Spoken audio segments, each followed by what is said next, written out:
de Dios en su mensaje Entendiendo la Parusía. Vamos a continuar con nuestro estudio de escatología y mencioné en nuestra primera sesión que estamos experimentando una crisis de escatología, refiriéndome específicamente a los ataques que se han hecho contra la credibilidad de las Escrituras y también contra la credibilidad de las profecías de Jesús con respecto a su propio regreso. Lo mencioné antes y lo vuelvo a hacer, que estoy siguiendo la estructura básica de mi libro titulado Los últimos días según Jesús. Les advierto otra vez que la posición que tomaré en estos asuntos puede parecer diferente de lo que comúnmente escuchan sobre esos temas. Pero antes de ver mis puntos de vista y esos temas, creo que es importante que hagamos un pequeño reconocimiento histórico de las teorías críticas que han pasado a primer plano en los últimos 2 siglos. El siglo XIX fue dominado tanto en el campo de la teología como de otras disciplinas académicas por las teorías de la evolución. Tendemos a pensar en la evolución estrictamente en términos biológicos, pero el pensamiento teórico del siglo XIX fue fuertemente influenciado por la filosofía de Friedrich Hegel, quien tenía una postura evolutiva de toda la historia, no solo de los desarrollos biológicos entre las especies vivas y demás, sino que toda la dinámica de la historia se lanzó en este contexto de evolución progresiva. Esto fue aplicado por los estudiosos en el siglo XIX al desarrollo de la religión. Y la escuela que surgió de esto se llamó la Escuela de la Historia de las Religiones. La Escuela de la Historia de las Religiones fue una escuela de pensamiento que dominó la teología liberal en el siglo XIX, que aplicó estos principios de evolución a la religión bíblica, diciendo que la religión bíblica sigue los mismos patrones básicos que todas las religiones siguen en su desarrollo histórico, que la religión empieza de una manera simple y luego se desarrolla a un punto de vista más complejo. Empieza con el animismo, con la postura de que los objetos supuestamente inanimados están habitados por espíritus, generalmente espíritus malignos, y luego pasas de ahí al politeísmo y el enoteísmo, y finalmente, en un momento posterior de la historia, ves el surgimiento del monoteísmo plenamente desarrollado. El argumento, por supuesto, era que la religión bíblica seguía el mismo patrón de desarrollo. Ahora, de la mano con la aplicación de los principios evolutivos del desarrollo de la religión bíblica por parte de la Escuela de la Historia de las Religiones, había una poderosa inclinación antisobrenatural que controlaba el análisis del contenido de las Escrituras, de modo que cualquier asunto que comunicara un milagro era rechazado de plano. Cualquier tema sobrenatural, como el nacimiento virginal de Jesús, la expiación como un evento cósmico de reconciliación entre lo humano y lo divino, la resurrección, la ascensión y obviamente el regreso de Jesús al fin del siglo, también se consideraba parte de las trampas mitológicas que fueron incluidas en los documentos bíblicos. Así que esto produjo una crisis en la iglesia en el siglo XIX, particularmente en Europa, porque había miles de hombres que habían sido ordenados en el ministerio cristiano y millones de dólares invertidos en edificios de iglesias y programas de iglesias, y de repente los teólogos están diciendo que todo es un mito. Entonces, ¿qué hacemos? ¿Cerramos las iglesias? ¿Hacemos que todos estos predicadores estén desempleados? ¿O revisamos nuestra comprensión del cristianismo de tal manera que sea compatible con las teorías modernas del hombre y del mundo. Bueno, de nuevo, el liberalismo del siglo XIX obviamente eligió el último camino y trató de reducir la importancia de la enseñanza del Nuevo Testamento y el ministerio de Jesús a una preocupación mundana por asuntos sociales y humanitarios, que el reino de Dios, que era el motivo que los estudiosos bíblicos entendieron que unificó el Antiguo y el Nuevo Testamento, ese concepto central del reino de Dios que se anuncia como procedente en las primeras páginas del Nuevo Testamento, la venida de Juan el Bautista, que llamó al pueblo al arrepentimiento porque el reino de Dios estaba cerca, que estos estudiosos buscaron redefinir el significado del reino de Dios en términos de ética y valores. Una de las principales figuras del siglo XIX en este sentido fue un hombre llamado Albrecht Ritschl, un estudioso alemán que argumentó que la enseñanza de Jesús debe entenderse no en términos sobrenaturales de salvación personal, sino más bien en términos de la enseñanza de valores humanos importantes, y que el reino de Dios tenía que ver con la aplicación social de la enseñanza ética de Jesús para que las personas empiecen a mostrar amor unos a otros, a cuidar a los pobres, etc.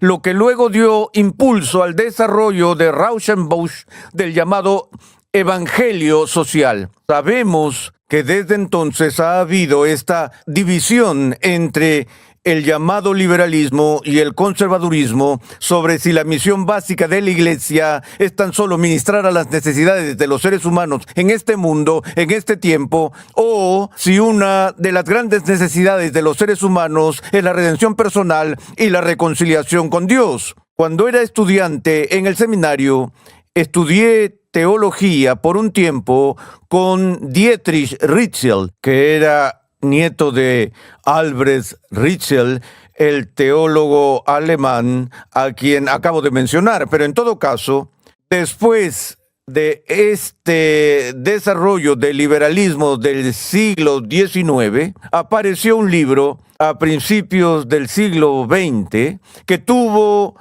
un tremendo impacto en todo el campo de la erudición bíblica, y fue escrito por un hombre muy famoso, Albert Schweitzer. Y sabemos de Schweitzer debido a su carrera como músico, como un magnífico organista y también como misionero, probablemente uno de los misioneros más famosos de todos los tiempos. Pero ante todo era una persona académica, un estudioso del más alto nivel. Su libro fue traducido bajo el título La investigación sobre la vida de Jesús. Lo que Schweitzer hizo fue analizar y criticar todos los eventos de este pensamiento evolutivo y la revisión del concepto del Nuevo Testamento del reino de Dios que se había hecho popular en el liberalismo del siglo XIX. El propio Schweitzer fue muy influenciado por otro erudito llamado Johannes Weiss, o Weiss,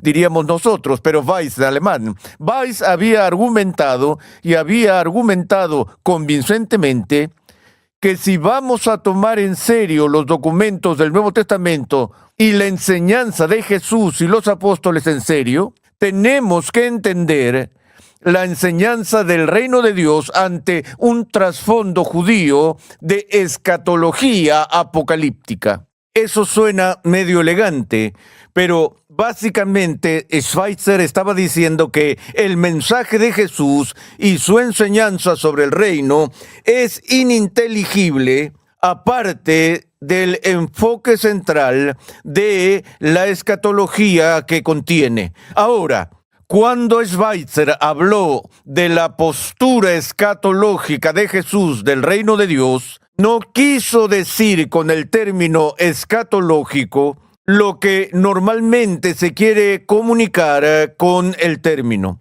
Por lo general usamos el término escatológico o escatología simplemente para referirnos a las últimas cosas o los últimos tiempos o los tiempos finales, una orientación futura. Pero cuando Schweitzer habló de un reino escatológico, se refería no a un reino que viene por una evolución gradual a un desarrollo progresivo de este mundo sobre la ética y demás, como los liberales del siglo XIX querrían describirlo, sino que este reino del que Jesús habló que vendría catastróficamente, repentinamente, sobrenaturalmente, que viene trascendentalmente desde arriba, que el reino era algo que Dios traería del cielo, penetrando el proceso normal y el progreso de la historia. Ahora,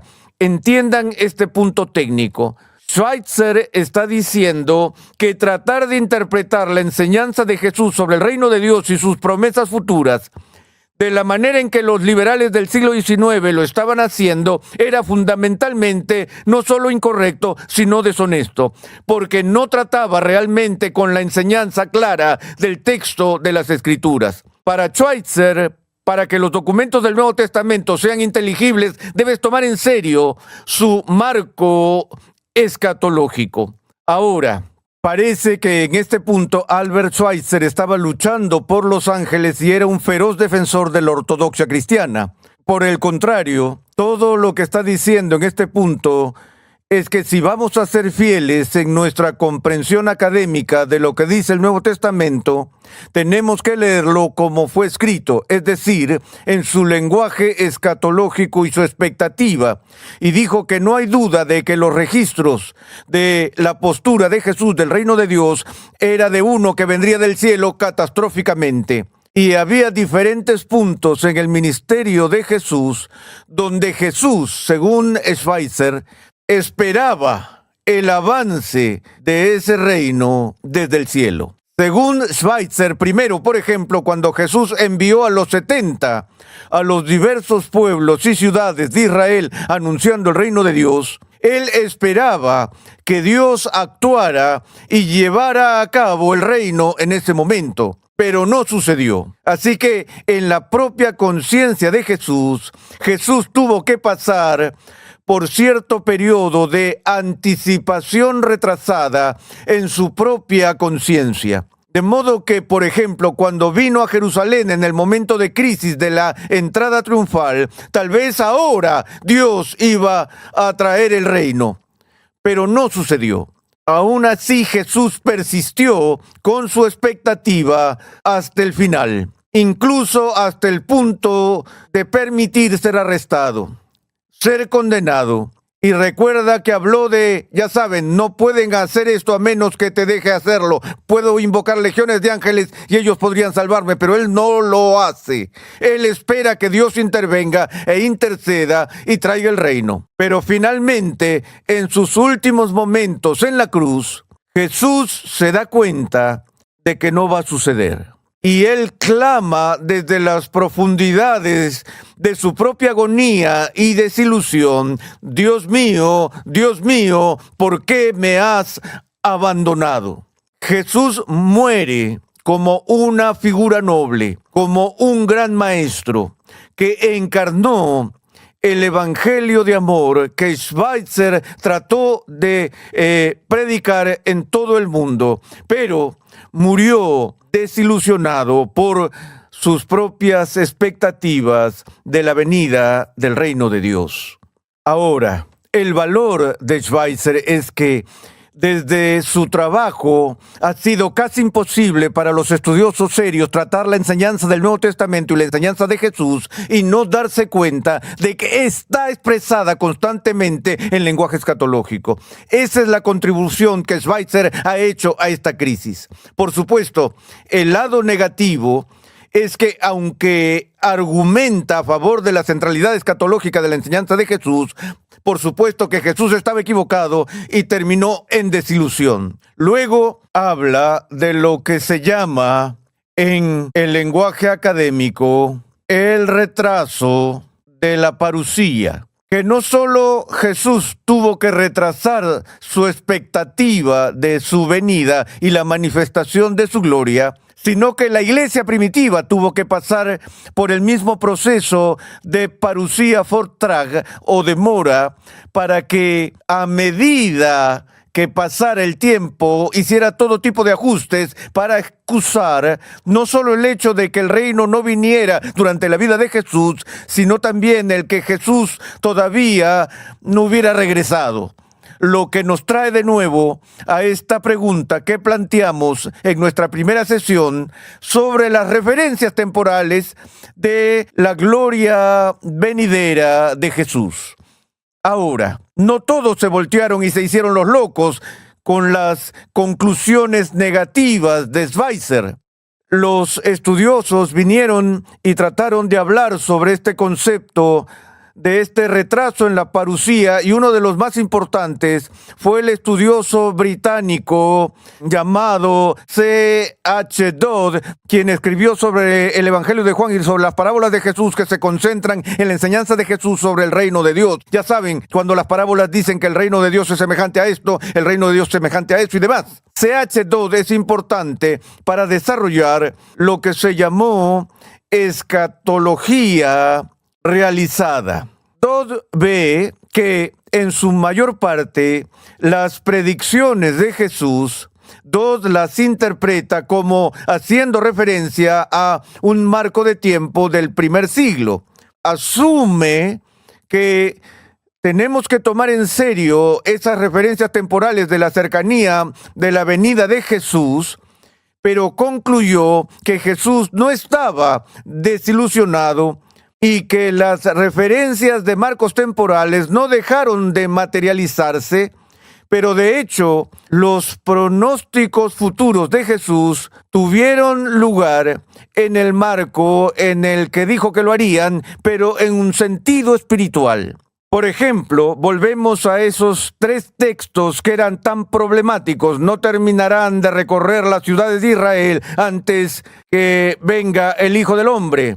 Bueno, los discípulos vieron al Hijo del Hombre manifestándose, el reino de Dios manifestándose, porque en el Nuevo Testamento hay claras referencias a la presencia del reino de Dios. Cuando Juan viene, Juan dice, el reino de Dios se ha acercado. Cuando Jesús aparece, dice, el reino de Dios está entre ustedes. Jesús dijo, si yo por el dedo de Dios echo fuera a los demonios, entonces el reino de Dios ha llegado a ustedes. De modo que la presencia misma de Jesús fue una manifestación y una venida del Hijo del Hombre en su reino.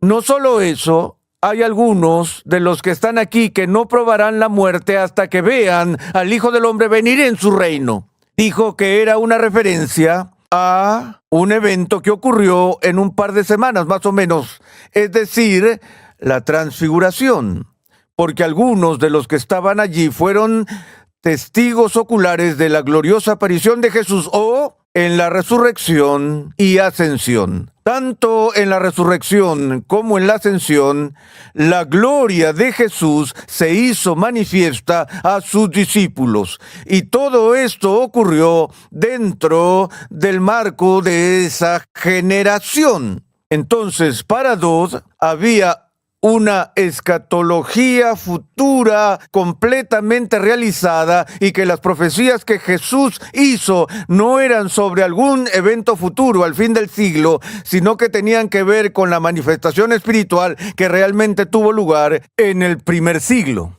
Ahora, otros 2 hombres que contribuyeron significativamente a estas discusiones fueron Oscar Cullmann y Herman Ridderbos, el estudioso holandés del Nuevo Testamento. Cullmann desarrolló una teoría que se llamó la analogía vide, que tuvo bastantes adeptos a mediados del siglo XX, o en realidad poco después de la Segunda Guerra Mundial, donde habló sobre la analogía o la relación entre el día de la invasión aliada de Normandía, que ocurrió en junio de 1944, muchos meses antes de la rendición de Alemania. La guerra no terminó hasta la primavera siguiente de 1945, pero el punto de inflexión de la guerra fue el día D. Según Kuhlman, dijo esto, que así como el día D marcó el final del conflicto de la Segunda Guerra Mundial para todos los fines, la guerra terminó en junio de 1944, a pesar de que no llegó a su final real hasta que abril o mayo de 1945. Así lo dijo de igual forma que el futuro reino de lo que Jesús predijo ya ocurrió decisivamente con su ministerio terrenal, con su resurrección y con su ascensión. Y que lo único que queda es una especie de postdata al fin del siglo, pero para todos los fines, el reino ha llegado en poder y gloria, y el resto es solo la cereza del pastel. Pero de nuevo, la pregunta con esto que inmediatamente surge es si puedes esperar que el fin de la guerra sea 200 años después del día D. Allí es donde se rompe la analogía. Herman Ridderbos toma esa posición similar y desarrolló el concepto en holandés de lo que se llama el als y el Noctisnacht, o el ya, pero todavía no, en el que dijo que si vamos a entender el Nuevo Testamento tenemos que ver que el reino de Dios ya ha llegado en gran medida. Hay un als al reino de Dios, un ya, pero todavía queda al final de los tiempos la consumación final de ese reino, el cual todavía no ha llegado. Noctisnacht. Muy ligado a esto está a menudo la teoría de la realización primaria y secundaria, es decir, que gran parte de la predicación y enseñanza del Nuevo Testamento se cumplió en su sentido primario en los tiempos bíblicos, aunque tendrá un cumplimiento secundario al fin del siglo. Estas son algunas de las diferentes formas en que las personas han abordado el asunto de la referencia del marco temporal. El dispensacionalismo, por cierto, lo ve todo en el futuro. Y vamos a ver una posición que incorpora varios elementos de estos enfoques y empezaremos ese análisis en nuestra próxima sesión.